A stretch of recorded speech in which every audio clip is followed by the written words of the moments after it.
Assalamualaikum warahmatullahi wabarakatuh. Bapak, Ibu, dan segenap pemirsa TV One yang saya hormati, memasuki minggu akhir Ramadan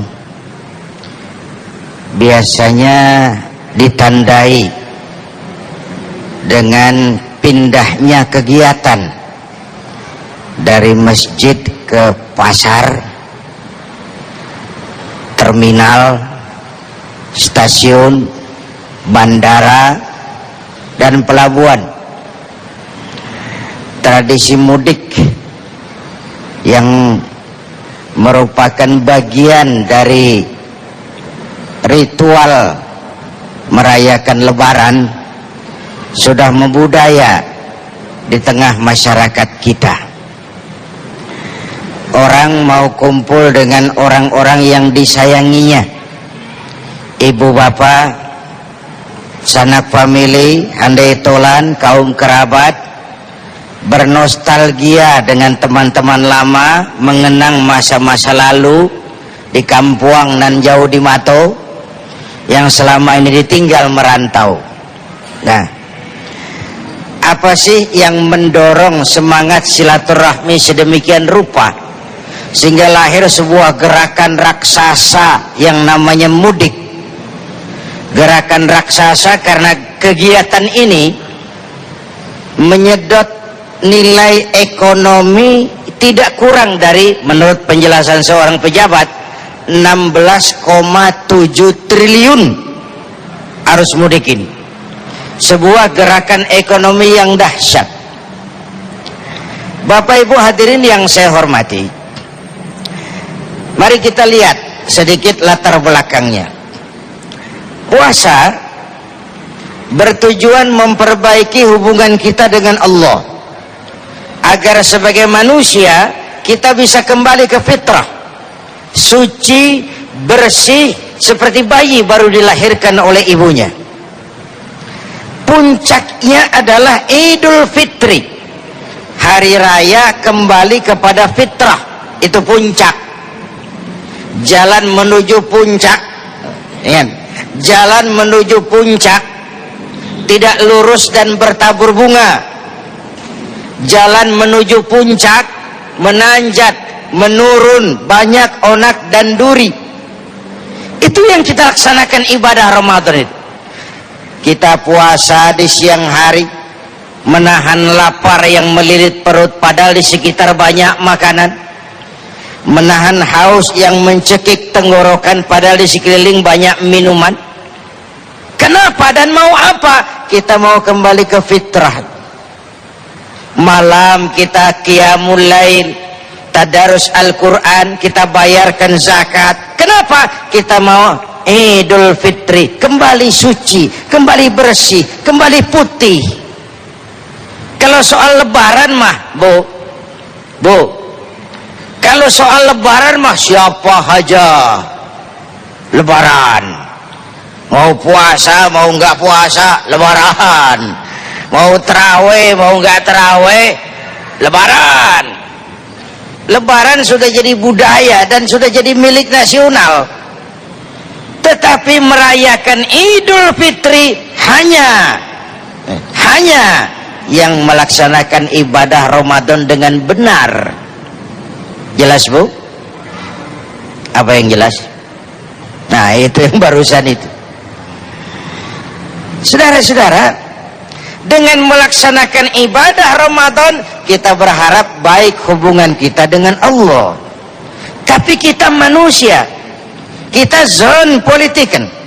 Kita tidak hanya berhubungan dengan Allah, kita juga berhubungan dengan sesama manusia. Dosa kita kepada Allah, kita bertaubat langsung kepadanya, zonder calo. Tapi dosa kepada sesama manusia, Allah belum akan memberi maaf kalau kita belum meminta maaf kepada yang bersangkutan. Jelas? Jelas? Nah, akan lebih jelas lagi setelah yang berikut ini. Bapak, Ibu dan pemirsa TV One, satu hari ketika kumpul dengan para sahabat, Rasulullah bertanya, "Atadruna manil muflis?" Tuan-tuan, tahu nggak kamu siapa orang yang bangkrut, orang yang tidak beruntung, orang yang sial? Siapa itu? Macam-macam jawaban sahabat.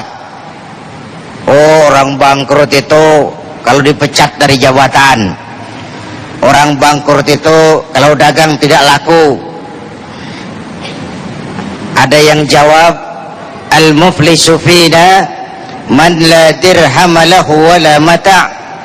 Menurut pendapat kami, orang bangkrut orang yang nggak punya duit. Apalagi mau lebaran kayak begini.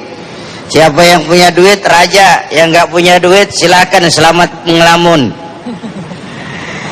Orang yang punya duit sama yang nggak punya duit, Pak, jangan gaya hidupnya, gaya jalannya aja beda tuh. Bener. Ya kelihatan aja. Jangan gaya hidupnya, gaya jalannya aja lain. Tapi apa jawab Nabi? Bukan. Orang sial, orang bangkrut bukan yang nggak punya duit, bukan yang kerja dipecat, bukan. Innal muflisa min ummati, orang yang bangkrut dari golongan umatku. Nabi tidak cerita Yahudi, Nasrani, tidak. Orang yang bangkrut dari golongan umatku. Mayati yaumal qiyamah bisolatin wa siyamin wa zakatin. Orang yang besok di hari akhirat dia datang menghadap Allah dengan membawa pahala puasa, pahala sholat, pahala zakat, karena dia ahli ibadah di satu sisi. Tapi di sisi lain dia datang bawa dosa karena pernah mencaci maki orang, pernah memfitnah orang, pernah mengalirkan darah orang tanpa alasan yang benar, pernah mengambil harta orang tanpa alasan yang benar. Ini orang bangkrut. Satu sisi bawa pahala ibadah, sisi lain bawa dosa kepada sesama manusia. Apa yang terjadi? Enak dia laporan, Tuhan lapor, ini pahala sholat saya, dia bilang. Dari kiri datang orang, sebentar Tuhan, dia memang tukang sholat, tapi waktu di dunia saya pernah dicaci maki tanpa salah, lidahnya kasar, tajam lidahnya itu, saya dicaci maki, saya nggak bisa menuntut balas di dunia, saya menuntut keadilan di sini. Benar orang ini kau caci maki? Benar Tuhan, benar. Saksi ada? Siniin pahala sholatmu, kasih orang yang kau caci maki. Tuhan, ini pahala zakat saya. Datang lagi orang, sebentar Tuhan, dia memang bayar zakat, dia memang suka-suka sedekah, tapi dia mengambil harta saya tanpa alasan yang benar. Benar itu? Benar. Siniin pahala zakatmu, kasih orang yang hartanya kau ambil. Pahala dipretelin, dosa dikasih. Bangkrut nggak itu? Bangkrut nggak? Pahala dipretelin, dosa dikasihin. Kenapa? Ini orang cuma baik hubungannya dengan Allah, tapi enggak baik hubungannya dengan sesama. Lidahnya kasar, tangannya celamitan, tahu celamitan? Tangannya celamitan, suka ngambil hak orang, suka fitnah, suka caci maki, membunuh tanpa alasan yang benar.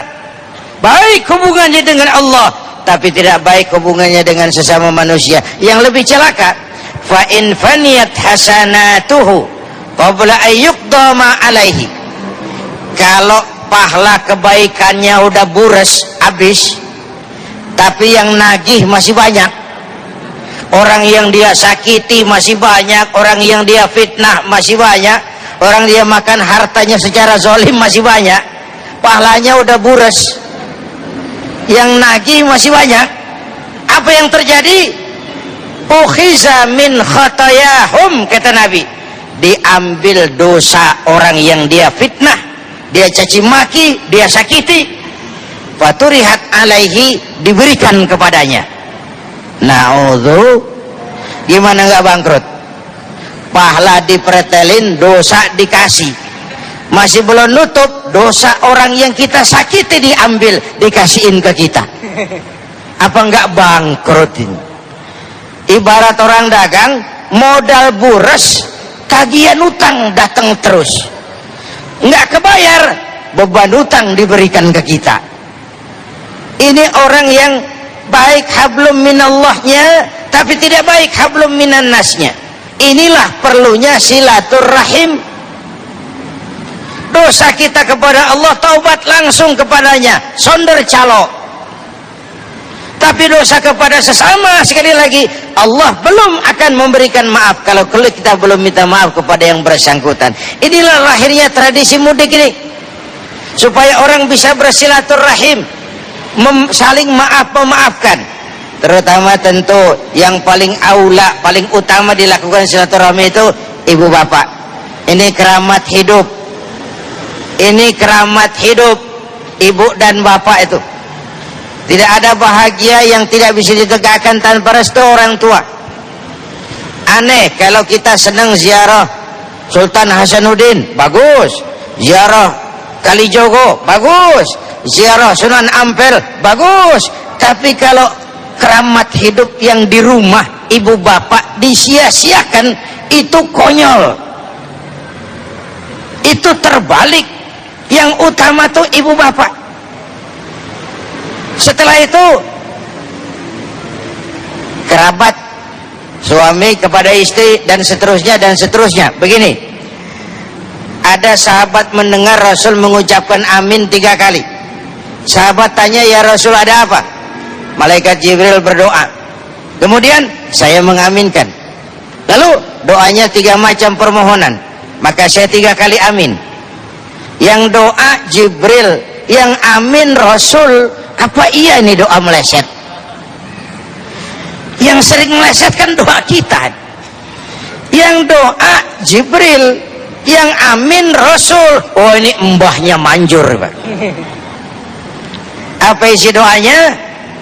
3 permohonan. Allah, hari ini saya mohon kepadamu, jangan engkau terima puasa dan ibadahnya anak yang durhaka kepada ibu bapaknya.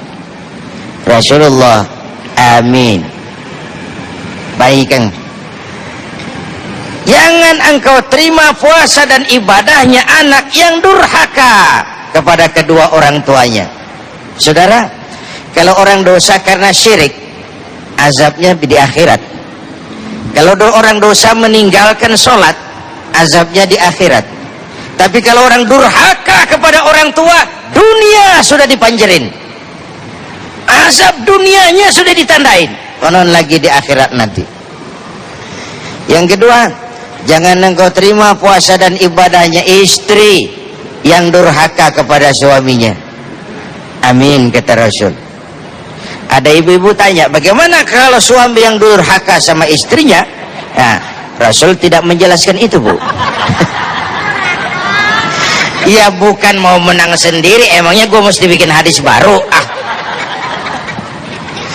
Yang jelas akhirat nanti yang disidang tuh suami, bukan istri. Istri sih swargo, manut, neraka, katut. Dan penanggung jawab utama kita nih, Pak, manajer rumah tangga. Bapak Ibu hadirin yang saya hormati. Yang ketiga, jangan engkau terima puasa dan ibadahnya muslim yang tidak mau memaafkan sesama saudaranya muslim. Memaafkan lebih mulia daripada meminta maaf. Tapi memberi maaf lebih berat daripada meminta maaf. Bapak Ibu dan pemirsa TV One, kita kembali kepada pertanyaan Mbak Misha Siregar tadi. Bagaimana menjaga hati dalam kita bersilaturahmi agar tidak timbul opini-opini yang tidak baik. Memang banyak kendala untuk melakukan silaturahmi.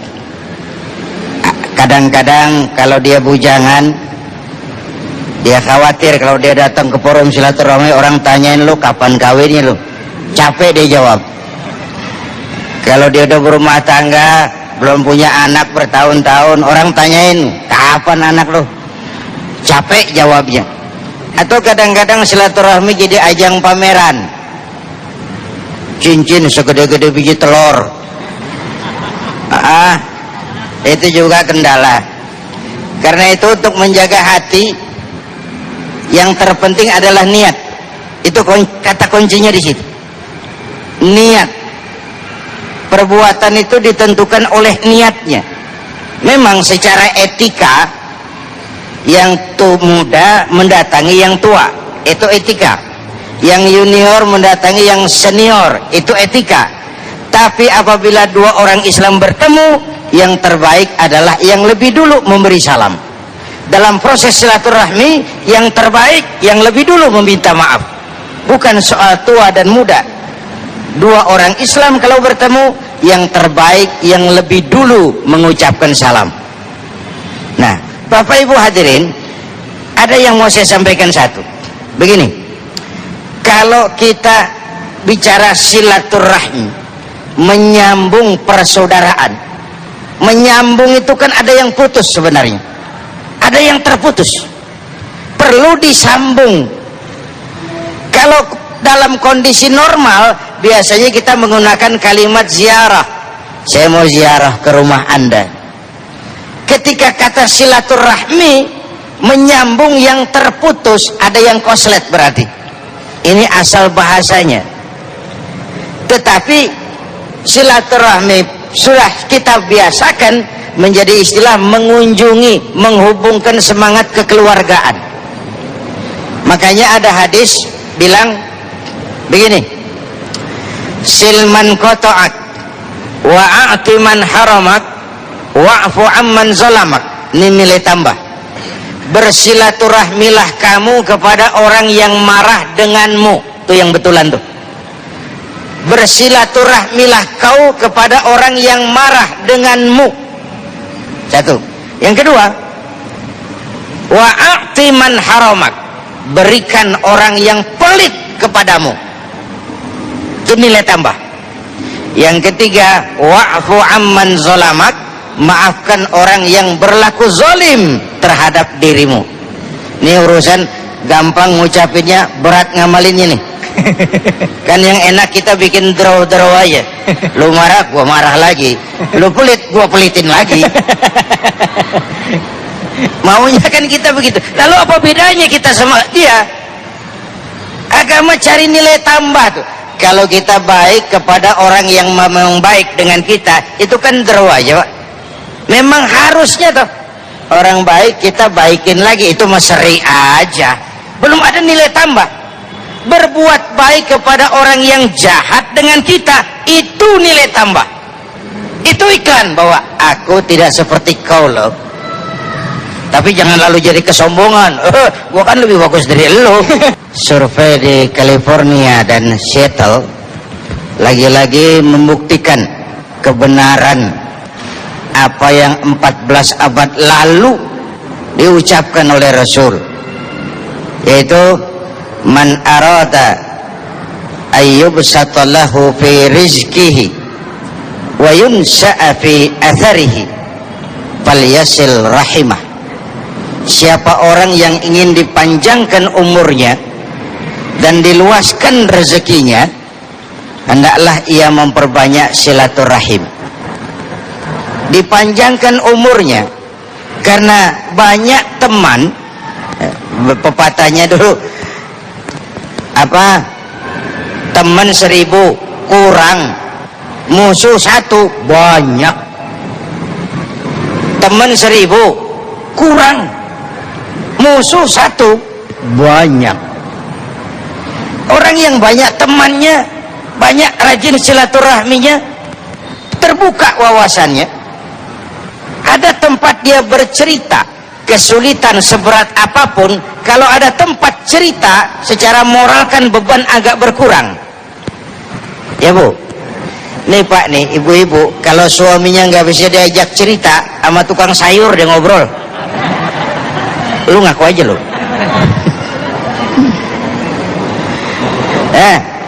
Kalau saluran terhambat, air melebar kemana-mana.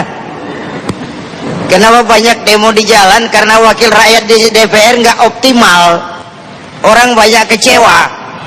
lalu muncul gerakan demo ini demo itu. Mestinya kalau sudah ada wakil rakyat kan sudah ada yang mewakili, mestinya nggak perlu lagi ada demo kalau wakilnya tahu aspirasi yang diwakilinya. Tapi itulah kita ini, tidak ada wakil camat lebih tinggi dari camat, tidak ada wakil wali kota lebih tinggi dari wali kota, tapi pasti wakil rakyat lebih tinggi dari rakyat. Wakil rakyat. Bapak Ibu hadirin, orang yang rajin silaturahmi kepanjangan umur dan diluaskan rezekinya. Ya kalau yang konkret anak-anak deh, kalau lebaran tuh kita bawa tradisi di Jakarta ini diajak deh, itu rumah encang lo, itu rumah encing lo, belah sono engkong lo. Nah, datang ke rumah engkong goceng. Tidak. Tapi yang terpenting sejak kecil dia rekam, ini saudara saya loh, ini kakek saya, itu paman saya, ini bibi saya. Dibawa silaturahmi. Anak-anak kita sekarang pagi hari pertama lebaran silaturahminya nengokin uak di Ragunan. Uaknya lebih dulu, yang lain belum. Nah, jadi itu yang kedua, ada ancaman berat loh. Ithnani la yanzurullahu ilaihima yaumal qiyamah. Besok di akhirat ada dua golongan manusia yang tidak akan diopeni oleh Allah. Na'udzu. Coba, kemalangan apa yang lebih besar selain dari kalau Allah sudah berpaling dari kita? Kemalangan apa yang lebih dahsyat, lebih malang selain kalau Allah berpaling dari kita? Mertua aja melengos kita bingung. Allah berpaling dari kita. Allah, ini kemalangan yang luar biasa. Dua golongan di akhirat tidak akan diopeni Allah. Siapa? Pertama, qati'ur rahim, orang yang suka memutuskan silaturahim, orang yang demen bener sama marah sama tetangganya, sakit palanya kalau enggak marah seharian, senang kalau punya musuh. Orang yang suka memutuskan silaturahmi besok di akhirat tidak akan diopeni oleh Allah. Yang kedua, jarusu, tetangga yang jahat dengan tetangganya. Tidak pernah aman tetangga sebelahnya, baik dari gangguan lidah atau anggota badannya yang lain. Oleh karena itu, momentum Idul Fitri mengembalikan kehangatan yang hilang, mengembalikan keharmonisan yang lenyap, mendekatkan yang jauh, merekatkan yang retak. Apalagi sebagai bangsa kita ini baru selesai melaksanakan pemilihan umum, ya Bu.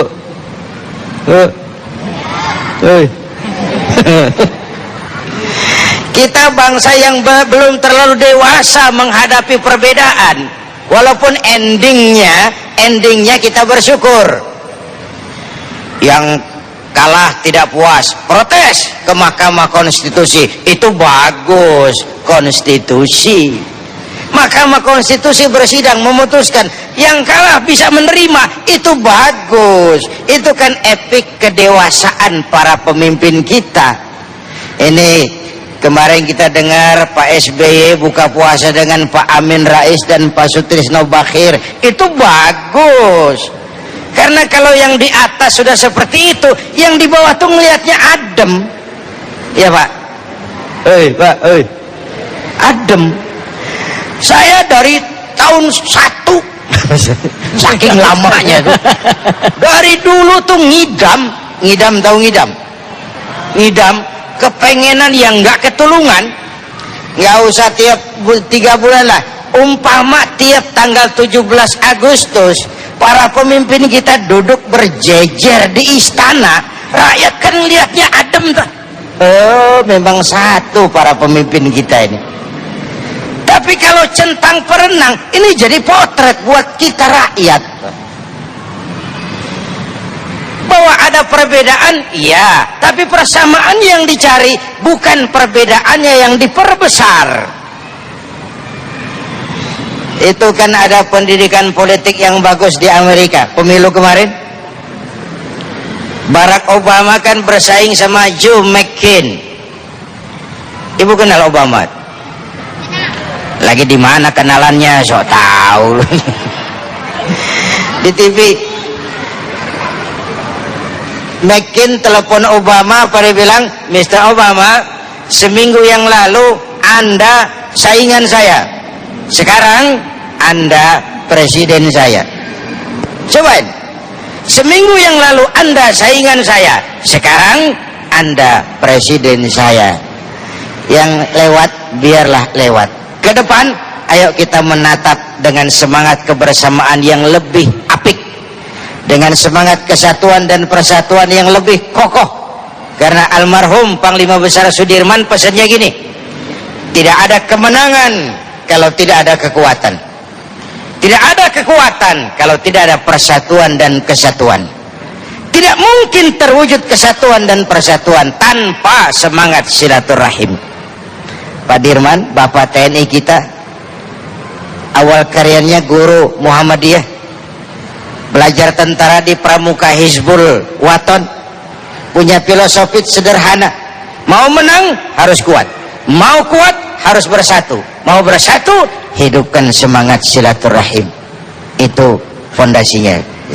Kalau sebuah silaturahmi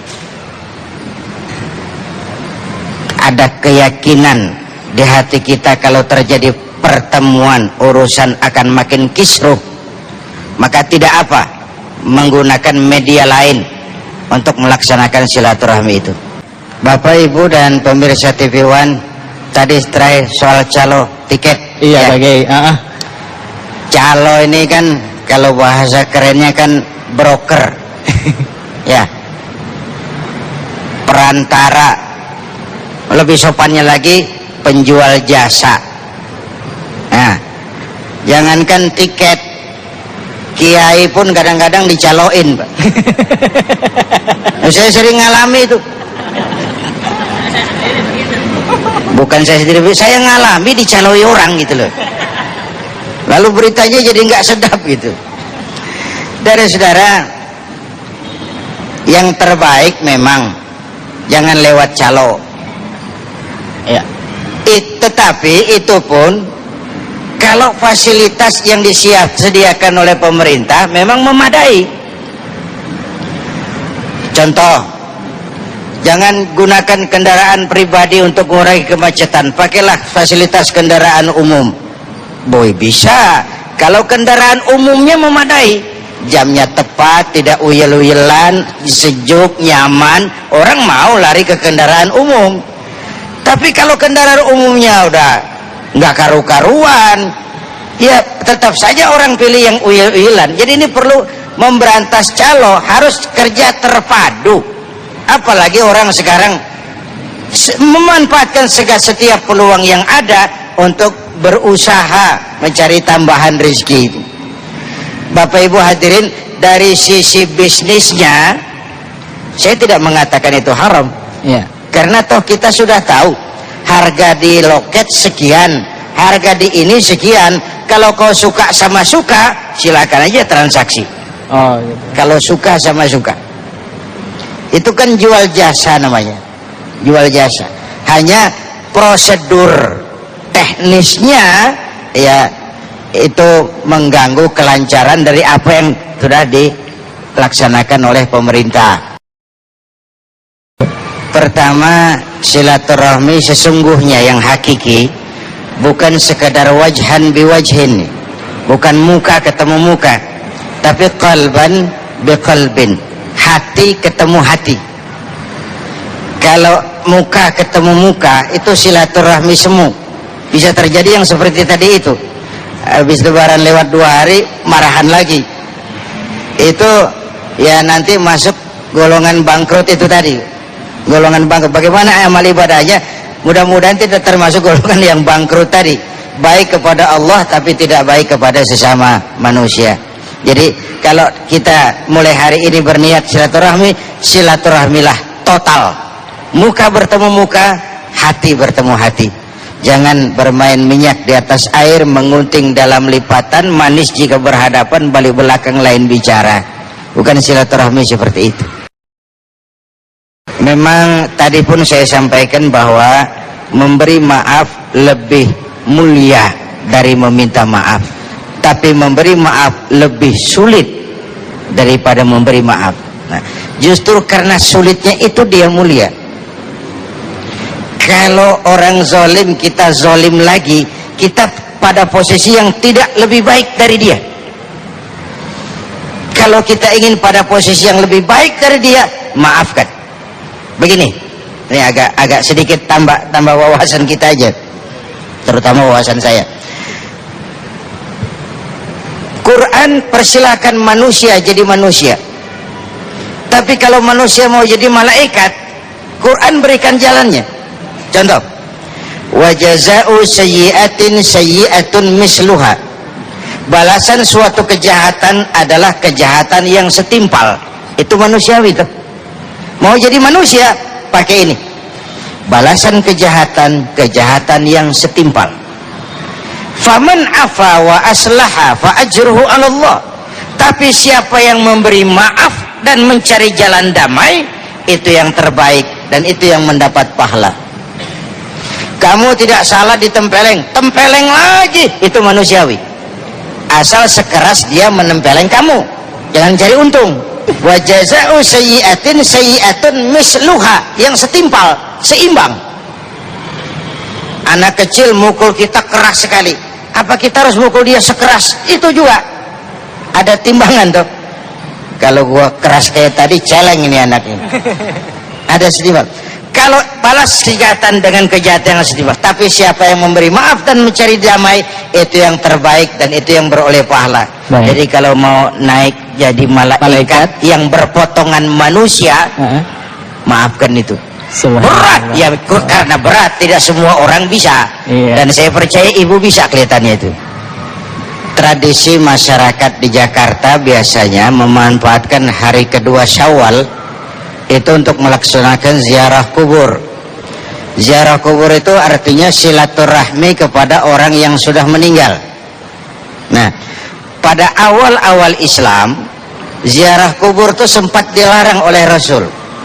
Pada saat tingkat keimanan sebagian sahabat masih rawan, sehingga dikhawatirkan dia menjadi menyembah ke kubur, meminta ke kubur, atau nangis gak karu-karuan, meluapkan emosi terhadap orang yang dia sayangi.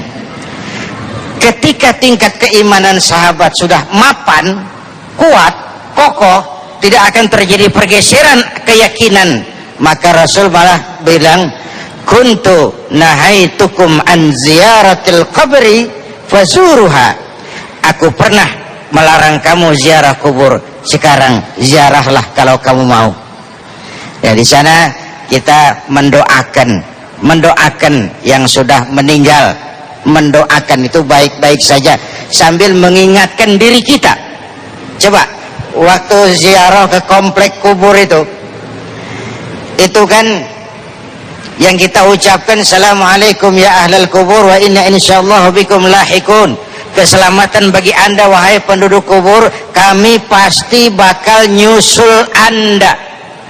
Itu sudah kita ikrarkan, kami pasti bakal menyusul anda. Masih ingat panggilan Allah itu 3. Panggilan Allah ke tanah suci, panggilan Allah ke tanah air, panggilan Allah ke tanah kusir. Panggilan Allah ke tanah air, haji namanya. Panggilan Allah ke tanah suci, haji namanya. Panggilan Allah ke tanah air, berbakti namanya. Panggilan Allah ke tanah kusir, pulang ke rahmatullah namanya. Mati itu kan omongan orang yang hidup, Bu. Si Fulan mati, kata siapa? Kata yang hidup. Yang mengalami sedang pindah, pulang ke rahmatullah, pulang. Jadi karena itu ziarah kubur itu boleh mengingatkan, mendoakan yang sudah meninggal, dan mengingatkan kita bahwa hidup sekadar nunggu giliran. Wa tilkal ayyamu nudawiluha bainan nas. Hari itu kami putar di antara manusia. Ada saat datang, ada waktu pergi. Ada hari lahir, ada saat kembali. Ada waktu dilantik, ada juga saat menyerahkan jabatan. Hidup itu berputar. Demikian ibu bapak jumpa kita sore ini. Insyaallah esok kita jumpa lagi. Mari sama-sama kita mengucapkan istighfar. Astaghfirullah Rabbal baraya. Astaghfirullah minal khataya.